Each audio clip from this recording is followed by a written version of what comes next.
Hey folks, thanks for tuning in to this month's Hangout with Chad Henderson, Noda Brewing Company's head brewer. Today we'll be talking all about hops and the important role that they play in the creation of great craft beer. My name is Laura and I'm the Communications Director here at Noda Brewing Company. Before Chad gets started today, I'd like to introduce our guests. Jason Perrault has been running the Select Botanicals group since 1996 and got his start as a member of the Perrault family, which proudly represents over 100 years and 4 generations of hop farming experience. The Perrault family is the founding member of the Select Botanicals group. Now, in case you haven't heard of this awesome company, they're the ones that create some of the hops we love so much, like Warrior, Palisade, and Simcoe. We're also joined by Drew, the Vice President of the Supply Chain Management, and Brewers Happy. We truly couldn't think of better guest speakers. I'm also happy to introduce Paula Bartlett of The Savage Way. The Savage Way is a Charlotte-based marketing consulting company that comes up with creative concepts like clean graffiti and moss art, as well as supporting local businesses. Unfortunately, Paula's partner in crime and founder of the company, Tori Savage, is out of town today, but we're so happy that Paula is with us as she'll be monitoring social media to find your questions and comments throughout the Hangout. While Paula describes how this will work, go ahead and follow them at The Savage Way and make sure you're following us at Noda Brewing. Over to you, Paula. Awesome. Hey guys, thanks so much for having us again. We're excited to be here. So kind of our role in this is we're fielding questions. So we want to hear from you. The 2 easiest ways to engage is if you're watching us from Google Hangout, enable your questions app. It'll be in the upper right-hand corner. There's going to be a little grid. And then ask questions, and we'll get them fielded by our panelists. The second way is to find us on Twitter. Tag Noda Brewing, tag at The Savage Way, and use the hashtag NodaHangout, and we'll be able to get your questions in. All right. Awesome. Thanks so much, Paula. Well, guys, Chad, Jason, and Drew are ready to hear from you, so keep those questions and comments coming. Chad, I'm going to turn it over to you. Thank you very much, Laura, and thank you, Jason and Drew, for joining us. Hope you guys are doing well. We are, thanks. Absolutely. Very cool. Well, let's go on and start talking about hops. We've kind of started a little bit of a trend here where we talked about malt recently, and this month we're doing the hops. I spoke on the malt topic that there's basically 4 standardized ingredients in modern brewing: it's water, yeast, malt, and hops. What I think is funny about the 4 is that the hops is the only thing that doesn't have to be there. You have to have malt, you have to have water, you have to have yeast in order to make beer. But hops are the side item that people want to have in there. It doesn't have to be in the ingredient listing in order to actually make beer, because beer basically is just alcohol fermented from barley predominantly. So hops have been used historically for a long time, for thousands of years, but along with different spices indigenously. But only over the last several hundred years was it considered like a standard usage, and most of that is due to the fact that it has antimicrobial agents that it works with, so it's basically an extra preservative in the beer. And then as time has gone on, we've found that it's been extremely enjoyable in the beer, because a lot of people just assume that it's used for bitterness. Just like in certain parts of the world, like old world brewing, they would use different local indigenous spices and things like that to cut the sweetness of the beer down. But after playing around with different varietals of hops, we found that you can actually use it for a lot of stuff, not just bitterness, but also for aroma and flavor and things of that nature.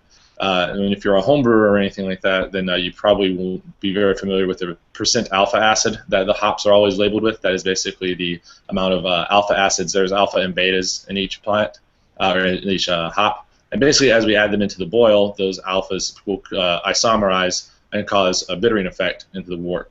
But there's a lot more hops than just that, and I wanted to kind of start off with Jason and Drew. If you guys could kind of explain a little bit more the anatomy of the hop and kind of the oils and all the different things that they can contribute as far as the production of an awesome beer with a great hop character to it. Right. Well, you're point on with you're spot on with your point about hops not being the required component. Traditionally, especially when I first started in my career, hops were commonly referred to as the spice of beer, while barley malt was described as the soul of beer. And I still think there's a lot of truth to that, but it's very telling in that hops were very much looked at as just a kind of a nuanced portion of the beer that can bring a little bit of variation, but it wasn't looked to for huge variation like it is now. So things have really changed, and what is it about the hop that has allowed it to become so prominent in beer? It really comes down to the exploitation of the oil components of the hops. You mentioned alpha acid. Right. Alpha acid, of course, is the bittering contribution. Beta acids is another soft resin within that hop that contributes a lot of the antimicrobial impact. So there was your two main uses of hops. So what we've found over the last few years is kind of an expansion of the knowledge of hops into some of the other components. So the alpha and the beta make up the soft resins, and those have different components as well. So there's like adhumulone, cohumulone, depending on who you talk to, is said to contribute a harsh bitterness. There's a little bit of a subtle argument within the industry about whether that's true or not. But it also tends to increase foam stability, so there's a trade-off there. But and then so the alpha, we have the alpha, the beta, those make up the soft resin. But then you also have the essential oils, Right. And there we are talking about a really complex, not well understood component of the hop, but it's a very important component of it. Typically, the soft resins will make up anywhere from 5 to 25% of the total cone weight. The oils will only make up anywhere from like 0.5% to maybe 1 point or maybe 3%. Right. So it's much lower content, but they have a big contribution of beer, which is just now being understood. There's probably around 300 or so that are different compounds within those oils that have been described to date, but we're continually discovering new ones, and we don't have a full understanding of what those contributions are. Right. You mentioned the cohumulone adding a quote-unquote harshness to it. For those that are homebrewers or anything like that, or wanting to get into homebrewing, a good example of a hop like that, correct me if I'm wrong, is like Chinook is really commonly seen as being a pretty high cohumulone, whereas like Amarillo is a much more rounded bitterness, has a pretty low cohumulone. And when you look at the essential oils, with like myrcene, hops like Citra and Amarillo are really high with those. So they give you like those are the oils that give like the more citrusy characteristics that we know of. As far as like just saying that the hop is citrusy, it's not like they rinsed it in orange rinds or anything like that. It's coming specifically from these very specific parts of the lupulin gland, with the oils and things of that nature. So. Right. Yeah. The hop oil. So like myrcene is one component of the hop oil, and it's the most common component. Right. And it is very. It does contribute some citrusy. It's really, I guess, the best way to describe myrcene is it's hoppy, and it's kind of that hop aroma. And but there's others like caryophyllene, for example, contributes a very kind of woody character. Right. It's very kind of spicy. Yep. And it's odd because in breeding, typically caryophyllene is at pretty low levels, but we've seen in some of our newer varieties that really coming up. And for example, we have an experimental variety right now that has close to 40% caryophyllene, which is much higher than normal. I mean, before 10% caryophyllene would have been considered pretty high, but then we're up here closer to that 40%, and you get a really, really heavy, almost barrel-aged flavor when it's used heavily in dry hopping. That's pretty neat. Yeah, it's pretty cool when we're starting to look at these things that hop oils we didn't know they could do before, because hops were just considered that spice, and they were used in such small amounts that we couldn't really appreciate what hops could do to beer. And so that's where you look at a large multinational brewery brewing a light lager is going to use probably around 1/5 of a pound of hops per barrel of beer. That's not very many hops in 31 gallons of beer. Yeah. But you look at a craft brewer, and craft brewers are using, as you well know, anywhere from 2 to 4, maybe even more sometimes, pounds per barrel. Yeah. So we're starting to discover these new uses for hops. At any given time, how many different experimental varieties do you guys have that are in works in progress?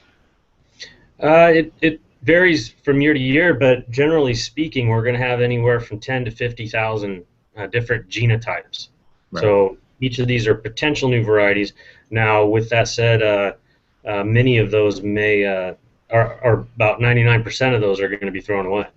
Right. You're really looking for the very top ones. And so the whole point of the process that we go through in breeding is to, and it's about a 10-year process, the whole point of that process is to eliminate it as quickly as possible. What are the certain factors that you guys have? I mean, it's not just simply, oh, the hop tastes good or it smells good. That's obviously not the only thing. You guys have to look at like disease resistance and things of that nature. What's the checklist entail for whether or not a hop is actually ready to be presented to the market or not, besides just tasting cool? Yeah, like I said, it's a 10-year process, and the main point of that process is that a hop has to perform agronomically. First and foremost, there has to be economic value to that hop in the field. Otherwise, we can't afford to grow it, and it doesn't make any sense. So first, it has to perform there. So we spend the bulk of that 10-year process testing it in the field, and we're looking at how well does it yield, what is its disease responses, in terms of susceptibility or resistance, response to pests like mites and aphids. We look at its growth habit. We look at, and increasingly so, its harvest window, because each hop variety has its own discrete harvest window, and so we're wanting to make sure we pick those that fit the best within our existing harvest windows, and so that all those factors together, cone type, how well does it pick? There's a whole list of things that we go through, but those factors together determine its agronomic value, and then at that point, once we have something that we feel we're pretty confident in its our ability to grow it, we start looking at it from the brewing standpoint. Its aromatics, its soft resins, its oils, and other things. Right. So it at first has to be worth growing before it ever starts to be appealing. It actually has to be something that you guys can actually handle and market, and know that you can actually repeat it. That makes sense. Yeah. It's more often than not that we get excited about something that has a great aroma, or maybe the alpha levels we're looking for, but then it just falls apart from the agronomic standpoint. Absolutely.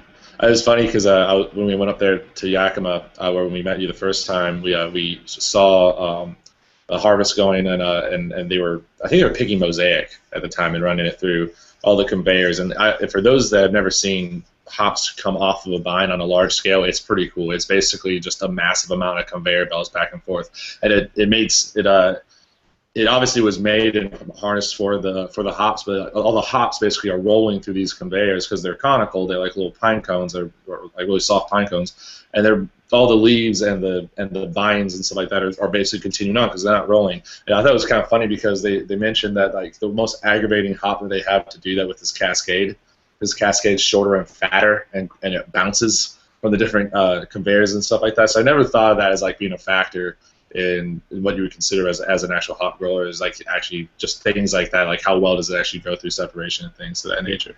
So that is pretty cool. What do you guys have to say about like the terroir of growing hops? Because all these people come up to us all the time in the brewery, like, oh, we're going to open up a hop farm, down here in this county of North Carolina, or blah blah blah blah. And we kind of talk about the longitude being an issue, and if you want to see where all the great hop growers are, they tend to be around these certain areas and certain climates and all. So, can you touch on like how the weather and the terroir of where you guys are at is a huge factor for the actual growing? Yeah, I think the fact that where hops are grown right now, there's the issue of terroir, but then there's a separate issue, and that is day length. And regardless of your soil type and other climatic factors, so hops are what's called a short day plant. And what that means is they require shorter days to flower. So they need day length less than 16 hours. Right. And and then if the days are longer than that, they stay in a vegetative mode of growth. So we live in a perfect area because between the 45th and about the 50th parallel, we're able to get hops in the string at the optimum time when the days are short and before they have enough nodes to flower, before they have enough sidearms to flower. And during that period, they're in a vegetative stage, and then by the time they get up high enough to flower, enough nodes, the days are too long. So they keep growing through these long days that we have during the summer here. And then they grow up the 18 feet to the top of the trellis, go over the top of the trellis, we get a lot of arm growth, and then the days start to shorten again in July, and that's when the plant gets the signal to flower because the days have shortened. So we're able to maximize that yield. If you're further south where the days are shorter and they never do hit that critical length, what happens is the hops only grow until they get enough nodes to flower. So you might only see them grow up 4, 5, 6, 8, 10 feet before they just stop growing. They flower these short little side arms, and they never maximize yield. So that's why hop are grown between the, in these areas in the northern and southern hemisphere, Right. kind of specifically between that 45th and 50th parallel. Now there's the issue of terroir is something that's a little less understood. How Right. does our soil here, or our climatic factors here, differ, say, from Oregon or Idaho or Germany or wherever else you may be growing hops, in terms of how it impacts the oils and the actual brewing ability, the brewing quality of that hop? I think for the most part, what makes a hop variety. So, for example, if you have Simcoe and you grow it here in Yakima, or you grow it down in Oregon, those characters that you typically describe that hop by are going to stay consistent from region to region. Right. There's going to be some more nuanced variances, though, that can define the terroir, and there you will find some differences between them. But we don't fully understand that yet. I don't know if Drew wants to comment. He travels around, being in charge of the supply chain. He goes and visits growers in Oregon and Idaho, but maybe he can comment a little bit more on that as he's seeing these varieties as we've spread into these other regions, how they've changed. Yeah. What do you think, Drew? We've looked at doing some, sensory analysis and, trying to see how the hops change maybe in different growing climates, whether it be Oregon or Idaho. We just started growing in those regions last year. Mm-hmm. And our first year sensory hasn't shown really any dramatic differences between the growing regions. And we don't have enough yield data to decide if it's going to grow better in one over the other at this point. But so it's yet to be seen. I gotcha. And how have you seen the hop, the buyer's market basically change over the last, say, like 5 years? Because just the amount of breweries that have opened in that period of time is skyrocketed. So, you guys, you give us an idea of the demand and also the actuality of the hops keeping up with demand due to their growing schedule. I'll just make a general comment and let Drew handle that one, since that's in his wheelhouse. But the change in the last 5 years of the hop industry has been exceptionally dramatic. If you look at it, even starting, the best example I can use is Simcoe, where in 2011 we had 3 growers growing Simcoe, and the idea it was a niche variety, is very specialized, and those 3 growers, it was the 3 original families that started Select Botanicals Group. We were at that point saying, okay, this is a good thing for us. Let's keep it within these 3 families, and we'll really work at getting the supply there from these 3 operations. It was within a year we realized there's no way that was humanly possible that we would be able to keep up with that demand. And so from that period in 2011 till now, we have about 36 growers growing Simcoe in the valley, maybe more. I'm not sure, but I think it's about 36 growers. That represents probably 80% of the U.S. hop operations. So that's the way demand has expanded, and I think Drew can comment more on specific numbers in terms of demand and how that's changed from 5 years ago till now. The other general comment I'll make is the interesting fact that we flip-flop between alpha varieties and aroma varieties. So Right. 5 years ago, about roughly 2/3 of the hop acreage was into alpha varieties, and we were growing very much in just a commodity market for hops. Well, now we've kind of flip-flopped that to where about 2/3 of the varieties are all aroma varieties grown for the craft industry, and only 1/3 of our production is for that alpha commodity market. So it's been a major shift for us. And just to clarify for those that are watching it or will be watching it again, when you're saying like the alpha variety, you're talking about just bigger bitterness for the buck, basically, for the higher production levels in aroma. There's really 2 markets in hops. There's the aroma market, and those are hops that are sold generally by the kilogram of hops or the pound of hops. And then there's the alpha market, and it's sold in terms of pounds of alpha or kilogram of alpha. And so because of that, you're interested in varieties that are typically much higher in alpha. So like a Columbus Tomahawk or Zeus, for example, is our kind of go-to aroma or alpha variety right now. And the alpha percentage is like 16 to 18%. Right. Versus, a traditional noble aroma might be, 3 to 5% alpha. Some of our newer aromas that we're releasing are going to be in that 9 to 12% alpha. Right. So, and I'll pass it off to Drew to comment on the actual numbers that we're talking about. Sure. Thank you. Yeah, so like Jason mentioned, after 2011, they realized that this was going to grow a little bigger than the 3 farms. I was hired in 2012, and we had 6 growers total, and we did 2,080,000 pounds. Wow. Across all of our varieties. In 2015, we will do about 11 million pounds. Next year, we'll do 16 million pounds, and have near 40 growers next year. Wow. It's interesting. Craft has grown at 14 to 20. What did it do? 20% last year.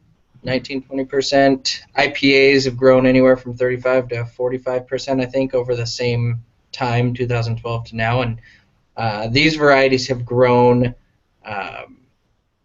anywhere from 40 to 150%, depending on the variety, year over year. And so it's been quite an effort trying to keep up with all of that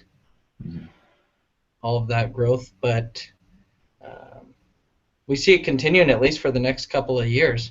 Yeah, I think it's also important to note here that we were talking at the beginning about select varieties being the Simcoe, Palisade, Warrior, Autanum, but we're also partners with Hop Breeding Company, and through them we've jointly released Citra, Equinox, and Mosaic. So our efforts to expand acreage include those varieties as well. So you're really talking the bulk of that expansion has occurred in the Simcoe, Citra, Mosaic, Equinox. Those varieties have just been huge for us. Yeah, and we actually have a question too. That's it's asking about what the next, if you guys think that there's going to be one new really cool hop, or if there's a new hop that's going to really explode. I know a lot of them, they're numbered when you guys are trying them out and everything like that. I'll just rephrase it slightly and say, like, in the last several years, the aroma varieties taking off, specifically ones like you just said, like with Simcoe and Citra. Those are like the go-to. Like, in order to make American IPA, you gotta somehow incorporate those guys into it. And it seems like a lot of newer hop varieties, like Equinox and Mosaic, and like we've gotten Azaka, and they're all like trying to be the other thing you can go to get that kind of tropical, citrus, sharp, bright hop variety. And I want to know if you guys think there's going to be a new direction that's going to not possibly take off for the hops, because right now it seems to be all about the citrus note and the sharp, piney, bright note. Is there going to be? Do you guys foresee some sort of left field, different characteristic of a hop becoming like the new fad that people are going to try to froth at the mouth for? Yeah, I mean it's always tough, because I mean even 5-10 years ago, if you would have asked me how big IPA was going to be, I would have never guessed. Right. And even though we had Simcoe and Citra around at those times, we would have never guessed that it'd be this huge. But with that said, we are always trying to keep our kind of finger on the pulse, and I think it's very, very plausible that the whole citrus, tropical, fruity realm can be definitely overdone. Given it's very complex. When you talk about citrus alone, it's one thing to say citrus, but there's tangerine, there's lemon rind, there's orange rind, there's navel orange, there's grapefruit. So there's a lot of variability there, and a lot of potential for variability. But at the same time, I do think we need to start thinking outside the box and start tracking what's going on in the hop industry, or in the beer industry, and what things are changing. And one thing I think that we've really been pursuing more is something like I talked about, that 472 at the high carry often, where you get a really odd, kind of woodiness to it. The complexity of a sister of theirs, the 438, we actually presented on that one at the National Homebrew Conference, the one that Vinny made the Ron Mexico beer with. These are hops that are really exceptionally complex, and it goes beyond just, hey, that's pretty tropical. It's not tropical, it's really effing tropical, or it's really woody. So there's the extremes that I think we need to explore. But then beyond that, there's also the more subtle, nuanced hops too that we're looking at. One that I'm pretty excited about is one that's just numbered right now, HBC 291, and it's a very delicate, floral, peppery note that you get from it. Almost reminds me almost of nasturtium, where you get that floral and that pepperiness together. And in those types of things excite me as well, because you can really make a really soft, nuanced, complex beer with those. And we can't just focus in on IPA. I think there's other styles that'll be coming forward. I mean, people are making hoppy saisons, for example. Well, do you want a huge tropical, citrusy bomb for that, or do you want something that's a little more spicy, nuanced, floral, that might complement that a little bit more? I don't know. I'm not going to answer that question because it's up to the artists that you guys are that are brewers to answer that. But at least I can provide the tools. If we can do that, if we can provide you guys the tools to come up with some pretty cool combinations, that's where it's at. Definitely. Yeah, and I think that's a good point. A lot of people, they just look at what a new hop varietal, and the first thing they do is try to make an IPA with it, which I think is kind of disservicing what the hop could possibly give. I think the best example of that in recent times was when Sriracha Ace became pretty widely available, and a lot of people started throwing them into IPAs left and right. I'm like, it just tastes like he's got like Windex or like Pledge in this thing. But when you apply it to like a saison or even like a Pilsner or something like that, it works really, really well with that kind of spicy or dry note to it. So I think that we kind of defunct to making IPA because that's what the current generation of brewers kind of go to as like our big exploration for the hop world. But a lot of people ask us, like, what's the new fad going to be in beers and stuff like that? Is it going to be sour? Is it going to be this or whatever? I think that personally, full flavored lighter beers is really or the new thing is going to be the session IPAs, the session beers in general, and I think those are really good avenues for us to utilize the hop varieties. We're actually we're in the process of making a session IPA right now that uses a lot of Equinox and Azaka in conjunction with Citra. And in that light, delicate frame of the beer, it's so much easier to taste all the different nuances and things of that nature from the hops, and you get you have less in the way of experiencing it, of course. Looks like we got another question here. Let's see here. How do you come up with classifications like floral, citrusy, piney, etc.? I guess. With the pinwheel itself, I guess. Did you guys come up with that, or was that something well established beforehand? Most of that's pretty well established, because hops have there's traditional aromas that are associated with hops, and if you look at spicy, floral, citrus, fruity, I mean, these are just things that are just normally associated with hops. With that said, we as we've gone through the hop development steps and over the years, we've figured out that there are, there's much more complexity to it than that. So we've added some. So we kind of have our own internal, what I call aroma buckets that we can kind of classify hops into, and we'll rate them. I think I sent you guys some samples this year where we sent that ballot out that showed, kind of our different aroma buckets and how we describe them and rate them in intensity. So that's kind of a first line of description, and it's a little bit general. You're talking citrus. There's a couple descriptors for floral. There's only a couple for spicy. So what we do is we take that baseline, those baseline levels, and then we can describe it more in depth from there, whether it be through brewing beer or whether it be through sending the samples off to brewers for them to help us describe them. So we get industry involvement at that point to help us describe those hops. So what you guys are seeing is kind of that second level. So we'll actually use not just the ballot numbers, the quantifiable stuff, to describe those hops. We'll look at the comments that we get back from brewers as well to help us describe that a little bit more in depth. It's unique to see also, like when you're doing a dry rub with hops, and when he's talking about the ballots, I'm talking to the invisible people watching us, there would be all these descriptors. The best one of them I always never think of in hop on is tobacco descriptor. I think it's humorous. It never gets a high rating for some reason. But the little ballots is just it's a 1 through 5, correct? Or 0 through 5 is like the intensity. 7. 7. That's right. Sorry, I remember that. But basically, they put down the amount of that character that you get out of it. But it's funny when you're sitting there and you're doing the rub and you're just smelling these hops and whatnot, that they can change pretty dramatically once they hit hot wort, for a period of time and whatnot. So doing test brews with them is definitely a fun thing. If any of the home brewers out at home want to try stuff, doing like a smash beer where you're just using one malt and using one single hop and just use just one hop and multiple times throughout the entire bowl and dry hop with it, that's a really good way of getting a pretty good spectrum of not only the aromatic and the bittering characteristics, but just the overall effect on mouthfeel. And like you said, too, some hops actually do help with head retention and things of that nature, too. So it goes far beyond just rubbing it in your palm and seeing what comes out.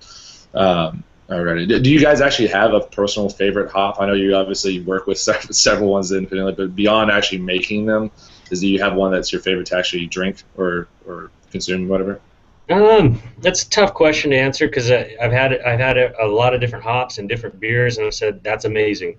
You know, I think I have a personal affinity to Simcoe just because of the history. That's one we were, started working on early in my career, working alongside Chuck Zimmerman with that. So there's like a personal affinity to that, and that's a great beer. And I found that I really like Simcoe in combination with other hops. Simcoe and Mosaic, for example, is a pretty amazing combo. Simcoe and Citra can be nice combos. So, I think the best beers I've had and the best hops I've had have probably been in combination, different ways of using those hops. But yeah, I guess it's kind of a tough question to answer because there's so many great beers being made out there and it varies by variety and by the beer that's being made. Absolutely. Drew, do you have one that you're partial to at all, or? Well, I could say when I brew my own personal beer that I keep at home, I use Simcoe and Mosaic together. Nice. Is it a 50-50 blend, or do you do it, 2-to-1, or? I've just always used 50-50, and maybe when you're up here this fall, you can teach me some different ways to use it. But that's kind of been my same additions throughout. It's a nice. If it's not broken, don't fix it. It is a good combination. I definitely do like it. I wish we had more of it, with Simcoe specifically. So we've been able to play a little bit more with Mosaic, but Simcoe's a pretty big anchored part of our pale ale, which is a combination of Centennial, Simcoe, and Citra. So it's very nice. It's called Jam Session for those watching who don't know. You should know that. Do we have any other questions or anything like that, Paula? Let's see. We have one from Google+. Does Select Botanicals have any new hops that you are working on creating that you wish to share? Yeah, we've got a few, and they're all numbered at this point. But we've got, like I mentioned, the ones we've got one that's the kind of high carry offling. We've got some that fall into very complex tropical notes category. We've got the 291, which I feel is a good floral, spicy note to it. And then we've got some on the high alpha side as well that I think could be important going forward. It's one kind of add to that end of that question. It's a lot of people, we focus a lot on the aroma hops right now, and as an industry we talk about it for craft beer, and a lot of times people wonder why we still focus on alpha hops when there is such a demand for the aroma. But the thing is, I think a really high producing and really efficient alpha variety could be just as important to the craft brewing industry as an aroma variety. If we can produce an alpha hop that, for example, that produces, say, 25-30% more alpha per acre, that's 25-30% alpha alpha acreage we need. Right. And in terms of a single variety, in terms of percentage of the industry, in terms of production, CTZ is still the top variety. So that could be very important. If we could eliminate 25-30% of that acreage, that could be a big deal for craft. Excellent. Also, we have a question that just sent over to us. How do you guys actually test the hops when do you test hops in beer, or across this process? Like, does it have to pass basically all the way through to a certain point, or are you actually testing it in actual wort or a testing medium? Right. Good question. In typical situation, we would wait until, so the first stage is a seedling stage. That's a year. We got 3 years as a single plant under a commercial trellis, but it's still just a single plant, really not enough to brew with. You're only talking like a pound, 2 pounds of hops. We'll sometimes homebrew with that, but typically it's the next stage where we get up into anywhere from 7 to 15 hills of that plant that we'll have enough to start playing around. And our first look at it, we actually have a little pilot system here, a little more beer system. That we can net out about 20 gallons, and that's kind of our first look at that hop.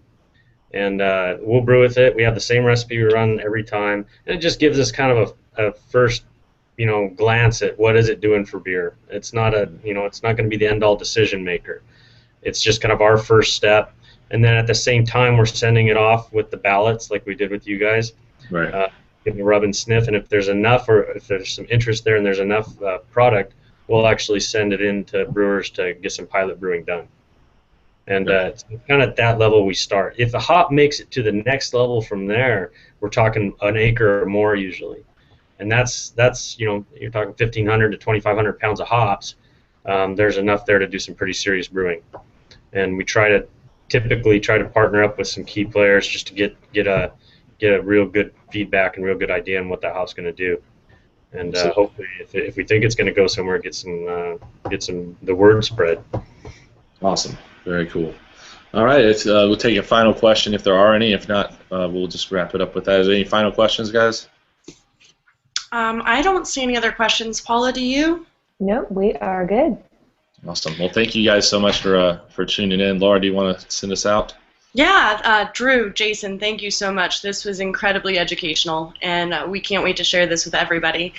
Remember, folks, we will have another Hangout next month, and that will be August 14th at noon, so mark your calendars, because the topic is going to be all about the beers and brewers that have inspired Chad. Chad, if you want to talk a little bit more about that. Yeah, I'm pretty excited because our guest is actually what I consider to be my brewing industry idol, Mr. Sam Caggione from Dogfish Head, the founder and owner of Dogfish Head Brewing Company. So it's very cool that we'll have him on, and I'll try to not stutter over my words too much while I'm trying to ask him questions. So tune in, August 14th. Wonderful. And thanks again, Jason and Drew. You guys were awesome. Thank you very much. Thanks for having us, guys. Thanks, guys. Hope to see you soon. Yep. Bye, folks. Bye.